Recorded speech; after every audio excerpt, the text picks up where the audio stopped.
There are two wolves, and they're always fighting. One is darkness and despair. The other is light and hope. Which wolf wins? Whichever one you feed. Good.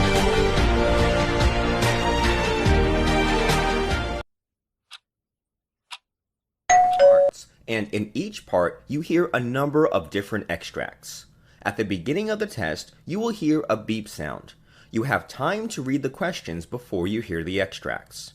You will hear each extract once only. You have to complete your answers as you listen. At the end of each test, you will be given 2 minutes to check answers. Part A.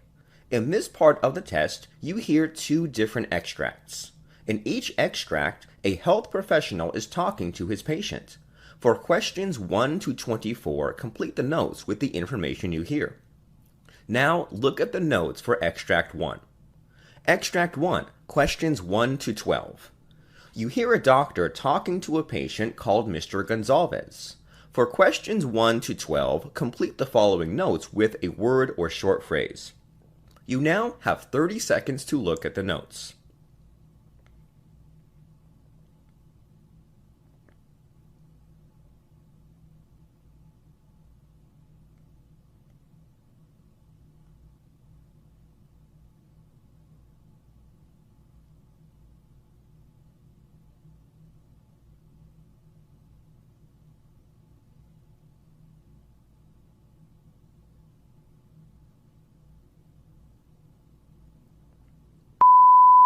Hello, doctor. Good morning. Good morning. Please be seated. May I know your health problem? Well, doctor, I am a patient with end-stage chronic obstructive pulmonary disease, and I had a tracheostomy tube placement 3 months ago. I underwent treatment for acute exacerbation of the disease. Now I am residing in an extended care facility with a capped tracheostomy tube. I need persistent oxygen administration, and there has been some tenderness with the tracheostomy tube and difficulty in swallowing. I want it to be removed. Is there any airway issues while sleeping or uncapping the tube? No, doctor. What's your age? 59, doctor. Do you drink or smoke? I smoke, and I was addicted to alcohol, but I have stopped it recently. Do you have any other disease history or treatments? Well, other than chronic obstructive pulmonary disease, I had hypercarbic hypoxemia, coronary artery disease, myocardial infarction, and liver cirrhosis secondary to alcohol use. Okay, have you faced any surgery previously? Yes, doctor. Tonsillectomy, adenoidectomy, cholecystectomy, appendectomy, hernia repair, and tracheostomy. Okay, brief me about any diseases that your family members have. Well, my family members have heart disease, coronary artery disease, hypertension, diabetes mellitus, and cerebrovascular accident. Right. What medications are you taking now? Prevacid, folic acid, aspirin, morphine sulfate, Pulmicort, Risperdal, Coles, clonazepam, Lotrazone, Ronaxol, Ambien, Zolpidem tartrate, Simethicone, Robitussin, and Prednisone. Are you allergic to any medication? Yes, I am allergic to nitroglycerin. Well, physical investigation shows that blood pressure is 170/78, pulse rate is 96, and temperature is 98.6. There is a stable appearing tracheostomy tube site, and the stoma appears to be without signs of infection. The previous incision was vertical in nature, and there is no hypertrophic scar formation.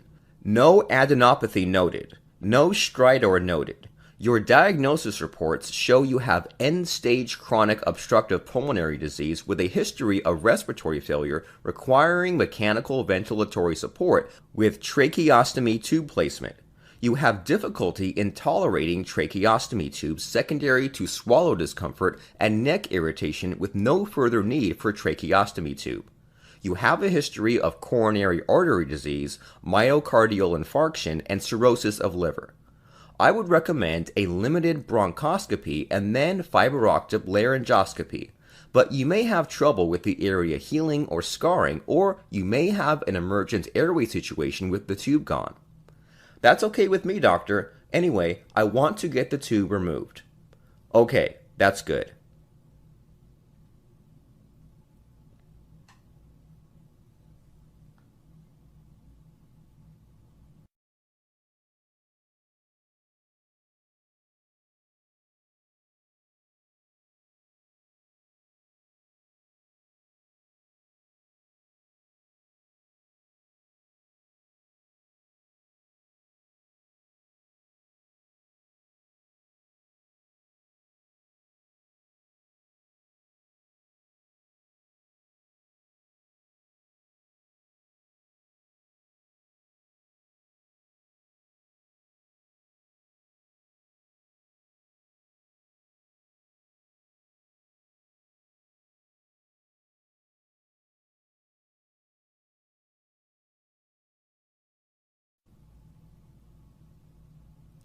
Extract 2, questions 13 to 24.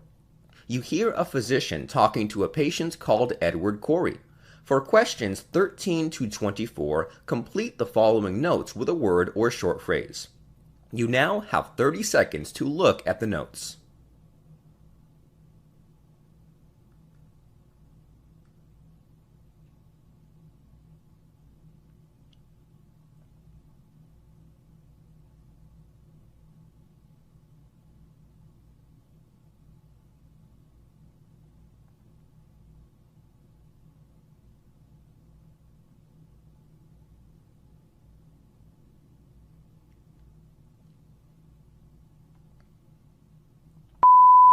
Hello, doctor. Good afternoon. Good afternoon. May I know your problem? Well, doctor, I am a patient with coronary artery disease and peripheral vascular disease with prior stent-supported angioplasty. I'm having a persistent cough for the past 2 weeks and some shortness of breath. I was also treated for pneumonia. Do you feel any chest pain, pressure, or heaviness in chest? No, doctor. What's your age? 60, doctor. Do you smoke or drink? Well, I don't drink, but I'm a regular smoker. May I know your past medical history? Well, I have coronary artery disease since 2016, peripheral vascular disease for over 10 years, chronic obstructive pulmonary disease, and hypertension. Did you undergo any surgery in the past? Yes. Right fern popliteal bypass about 8 years ago, neck fusion in the remote past, stent-supported angioplasty to unknown vessel in the heart. What medications are you taking? Aspirin 81 milligrams daily, clopidogrel 75 milligrams daily, allopurinol 100 milligrams daily, levothyroxine 100 mcg a day, lisinopril 10 milligrams a day, metoprolol 25 milligrams a day, atorvastatin 10 milligrams daily. Are you allergic to any medicine? Yes, I cannot take aspirin because it is intolerant to my stomach. I get stomach upset. Okay, well, your physical examination result shows your body temperature is 97, heart rate of 90, blood pressure of 187 over 105. Cardiovascular studies show normal upstroke, distal pulse symmetrical. Heart regular with a normal S1 with normally split S2. There is an S4 at the apex. Lungs with decreased air entry. No wheezes. Echocardiogram shows mild biatrial enlargement, normal thickening of the left ventricle with mildly dilated ventricle, EF of 40%, mild mitral regurgitation, and diastolic dysfunction grade 2. Nuclear stress study shows fixed infralateral defects, no reversible ischemia identified. Laboratory data shows normal white cells, hemoglobin 11, BUN of 12.1, creatinine of 0.8, troponin of 0.04, BNP of 5700. Your premature ventricular contraction is random. You had runoff 3 beats consecutive one time. The patient denied any awareness of that or syncope. Did you have any temporary loss of consciousness related to insufficient blood flow to the brain? We term it as syncope. No, doctor. Actually, I'm unaware of it. Okay, you have cardiomyopathy, ischemic exacerbation of symptoms. Electrophysiology study is required for ventricular tachycardia. Defibrillator will be determined at a later stage. Continue with metoprolol with a little higher dose of 25 milligrams twice a day. Continue atorvastatin. Increase lisinopril to 20 milligrams daily to improve blood pressure management. Take hydralazine 50 milligrams for blood pressure management. Okay, thank you, doctor.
That is the end of Part A. Now, look at Part B.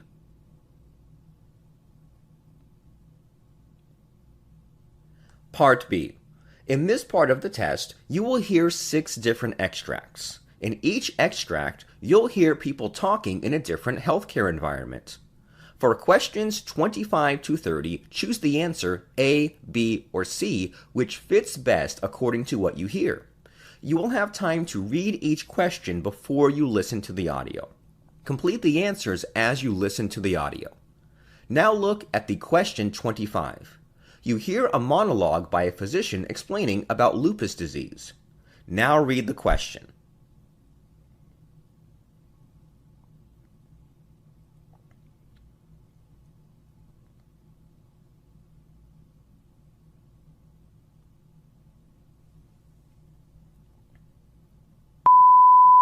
Lupus is a chronic autoimmune disease in which the immune system becomes hyperactive and attacks healthy tissue, resulting in such as inflammation, swelling, and damage to skin, joints, blood, kidneys, the heart, and lungs. Normally, our immune system makes proteins called antibodies to protect and fight against antigens such as bacteria and viruses. However, lupus makes the immune system unable to differentiate between the healthy tissue and antigens, which leads the immune system to direct antibodies against the healthy tissue instead of antigens.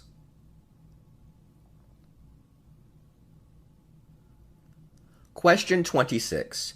You hear a discussion between a doctor and a nurse on leukopenia disease. Now read the question.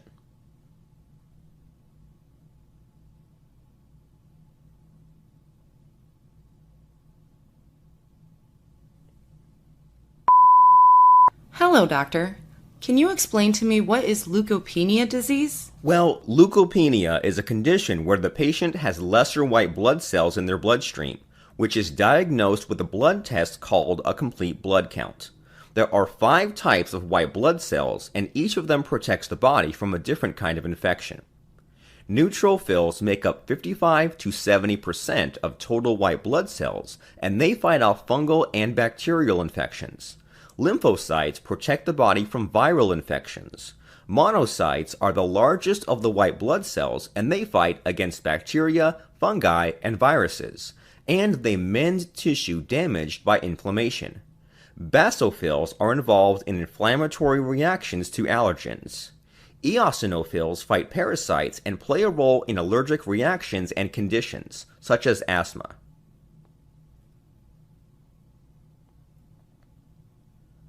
Question 27. You hear a discussion between a doctor and a nurse on different stages of gout. Now read the question.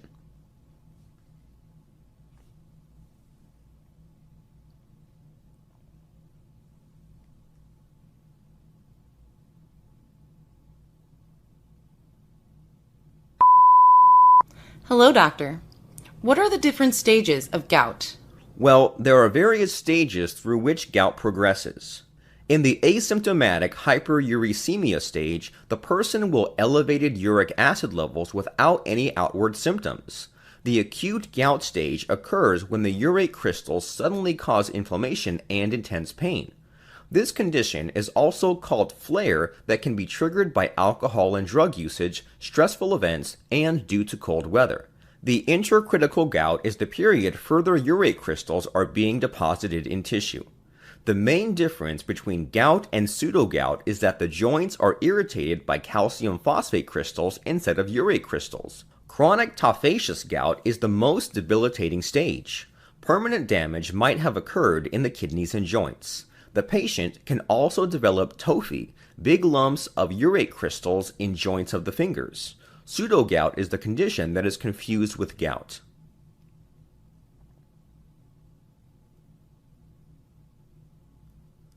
Question 28. You hear a discussion between a doctor and a nurse on different types of gum graft surgery.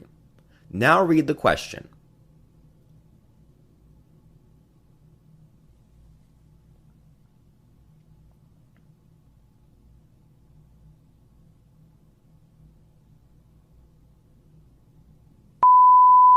Hello, doctor. What are the different types of gum graft surgery? Well, there are three types of gum graft surgery. In the connective tissue grafts, the periodontist removes tissue from the roof of the mouth by making a flap and taking tissue from underneath the top layer. Stitches the tissue onto the existing gum tissue to cover the exposed tooth root. Stitches the flap on the roof of the mouth from where they took the tissue.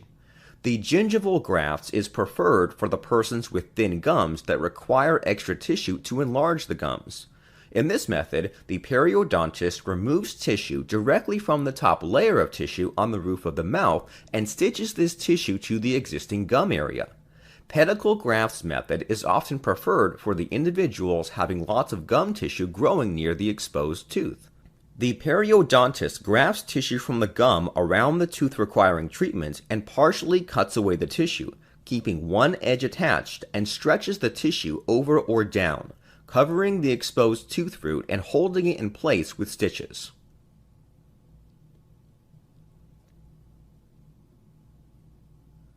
Question 29. You hear a discussion between two doctors about medical conditions that cause undigested food to appear in the stool. Now read the question.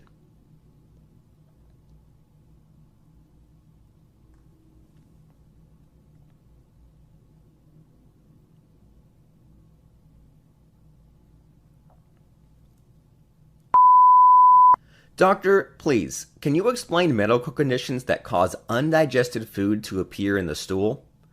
Well, if a patient is having pancreatic insufficiency, it means they lack enzymes resulting in the inability to break down the food. Crohn's disease is a type of inflammatory bowel disease that causes inflammation in the digestive tract that can result in severe abdominal pain, diarrhea, and malnutrition. Celiac disease is an autoimmune disorder where our body becomes incapable to digest the protein known as gluten that is found in barley, wheat, and in certain other grains. If the digestive system of a person has lactose intolerance, then it becomes incapable to break down the milk and dairy protein. Irritable bowel syndrome is a common condition that affects the large intestine, resulting in pain, bloating, diarrhea, or constipation.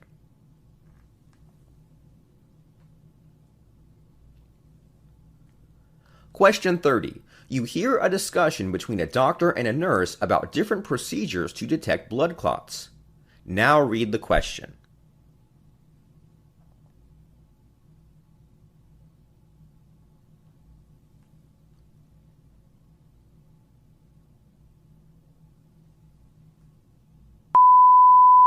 Hello, doctor.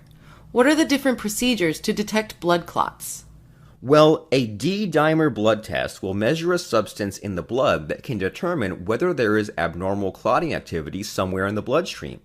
Cardiac biomarker blood test is a blood test that can detect damage to the heart muscle. Compression ultrasound is a non-invasive test that can be performed and is often very useful in diagnosing deep vein thrombosis.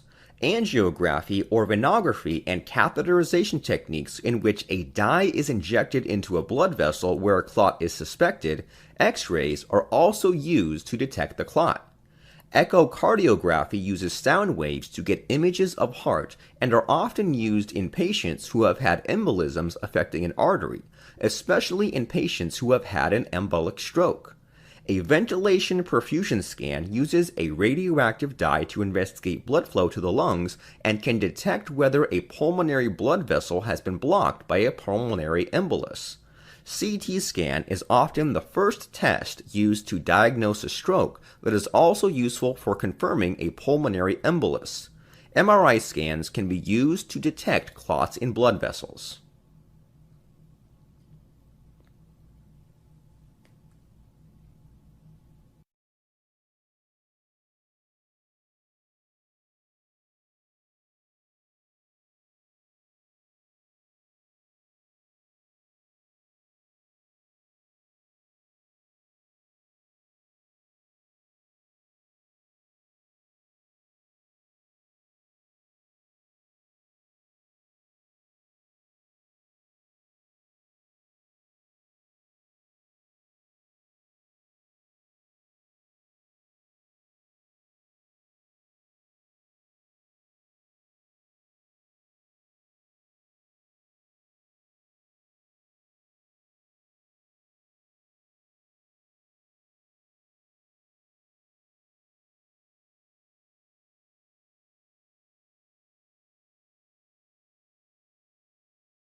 That is the end of Part B. Now look at Part C.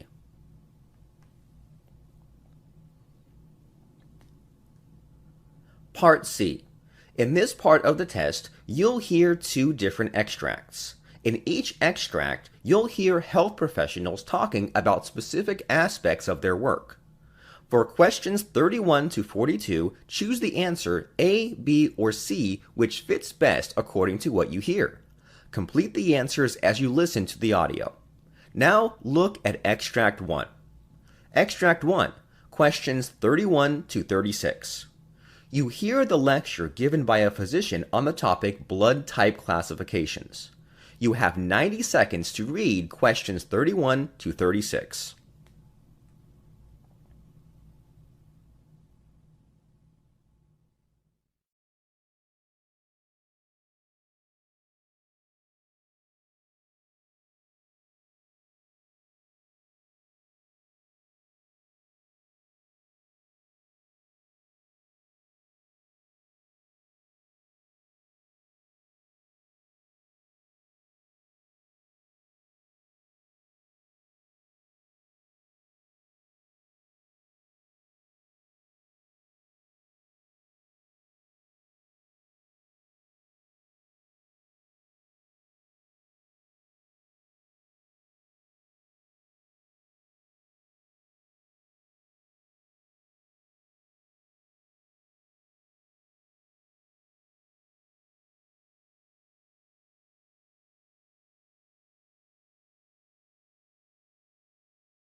The human body contains about 10 pints of blood depending on the size of the individual. However, the blood composition is not the same in each individual. This is what makes the different blood types. The best method of grouping of blood is the ABO system, although there are other groups.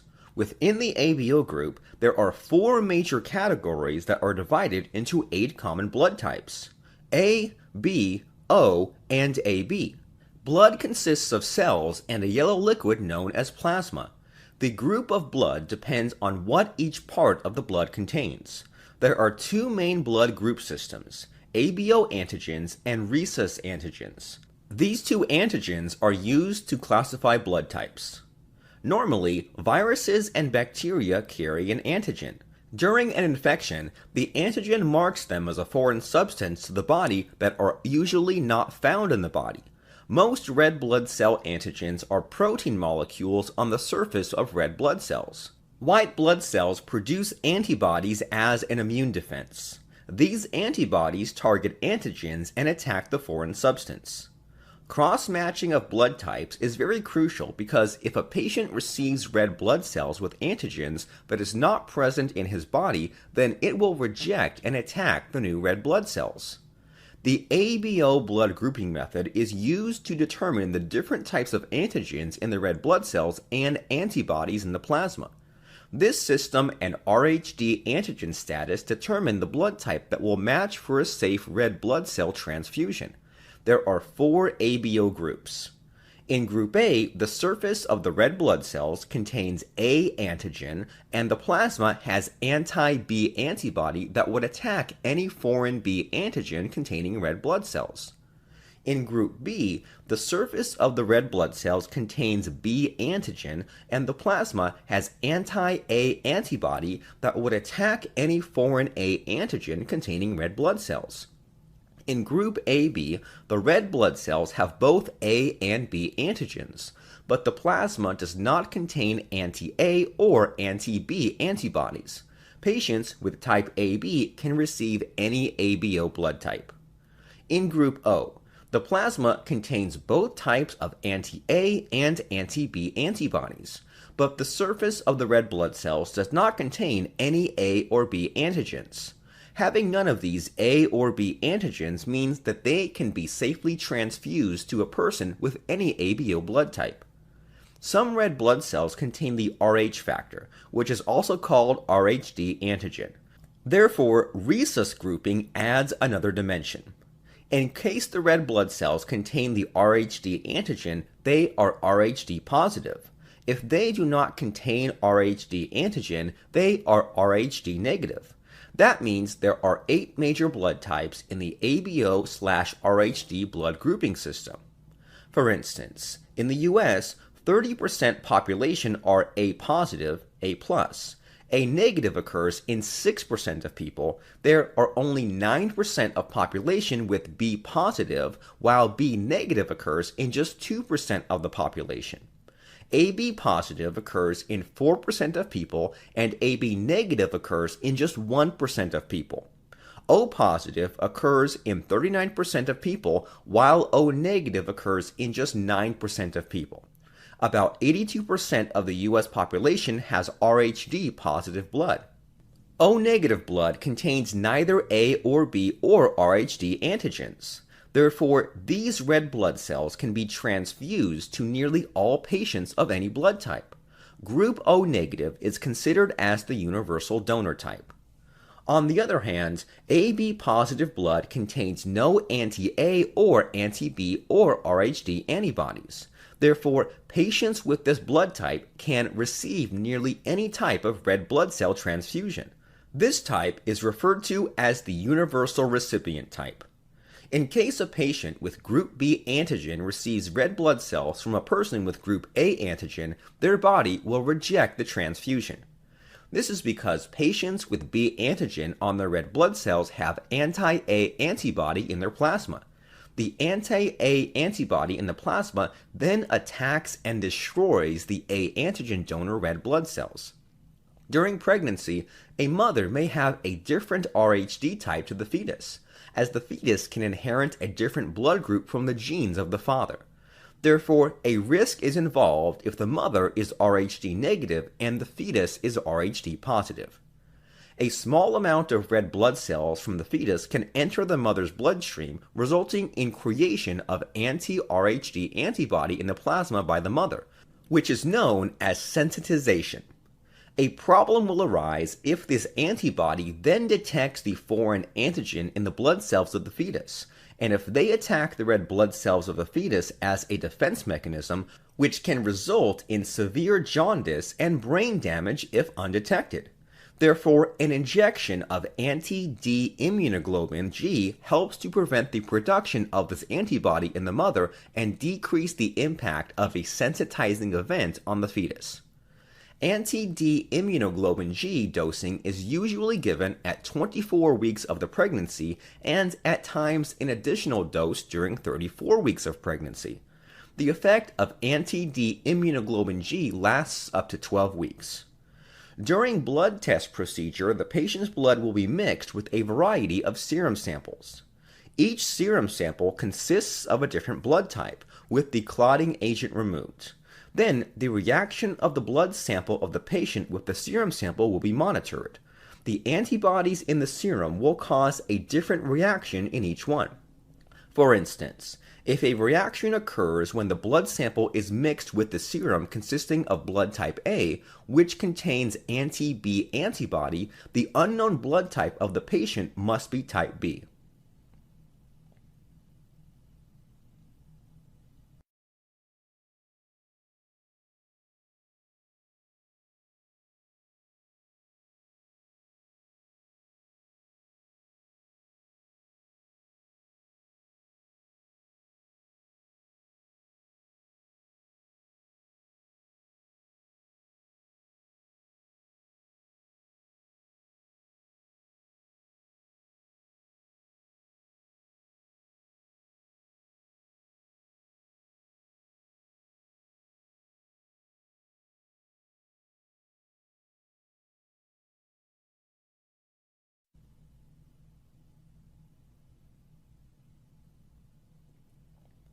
Now look at Extract 2, questions 37 to 42. You hear the monologue of a physician giving a lecture on the types of eczema. You have 90 seconds to read questions 37 to 42.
Eczema is not a single health condition.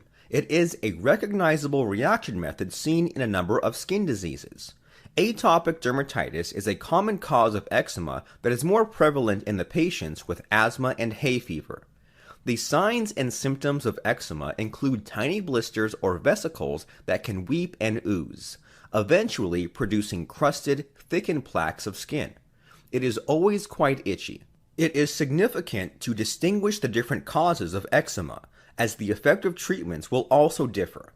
Eczema starts as red, raised tiny blisters containing a clear fluid atop red, elevated plaques, and when these blisters break, the affected skin starts to weep and ooze.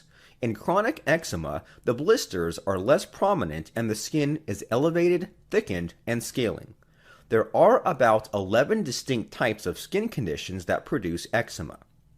Atopic dermatitis tends to begin early in life with those with a predisposition to inhalant allergies, but it probably does not have an allergic basis. Characteristically, rashes occur on the cheeks, neck, elbow, and knee creases, and ankles. Irritant dermatitis occurs when the skin is repeatedly exposed to toxic substances or due to excessive washing. Allergic contact dermatitis occurs after repeated exposures to the same allergic substance. The immune recognition system becomes activated at the site of the next exposure and produces a dermatitis. Poison ivy allergy is a good example of allergic contact dermatitis. Stasis dermatitis commonly occurs on the swollen lower legs of patients who have poor blood circulation in the veins of the legs. Fungal infections can produce a pattern similar to many other types of eczema. However, the fungus can be visualized with a scraping under the microscope or grown in culture. Scabies is caused by an infestation by the human itch mite and produces a rash very similar to other forms of eczema. Pompholyx or dyshydrotic eczema is very common and affects the hands and occasionally the feet by creating an itchy rash composed of tiny blisters on the sides of the fingers or toes and palms or soles. Lichen simplex chronicus produces thickened plaques of skin commonly found on the shins and neck. Nummular eczema is a non-specific term for coin-shaped plaques of scaling skin, most often on the lower legs of aged persons. In the xerotic eczema, the skin will crack and ooze due to excessive dryness. Seborrheic dermatitis produces a rash on the scalp, face, ears, and occasionally the mid-chest in adults. In infants, it produces a weepy, oozy rash behind the ears and are often quite extensive, involving the entire body.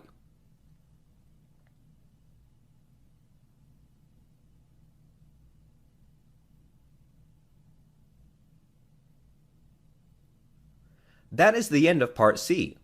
You now have 2 minutes to check your answers.